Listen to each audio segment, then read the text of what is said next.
বন্ধুরা দেখো, তোমাদের দাদাভাই এখন সবজি বাজার নিয়ে এসেছে। আমাদের এখানে রাতে করে সবজির গাড়ি আসে, তো ওখান থেকেই নিয়ে এসেছে। এখন বাজে 8:30। আবার দোকানে গেছে, মাছ আনতে গেছে।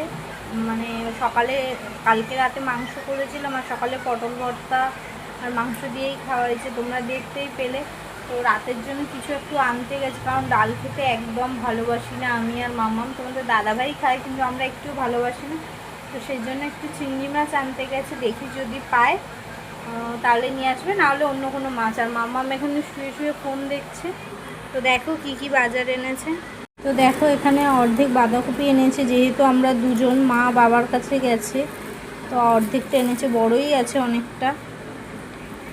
আর এখানে বেশ অনেকটা কুমড়ো এনেছে, টমেটো, আর এখানে আছে ভেন্ডি আর পটল। তো এই বাজারই নিয়ে এসেছে। ইচ্ছে আছে যদি চিংড়ি মাছ আনে তাহলে ভেন্ডি দিয়ে ঝোল করব। তো ব্যাস, ও ঝটপট নিয়ে আসুক, রান্নাটা করে নিই, কারণ 8:30 বেজে গেছে। তো টাটা।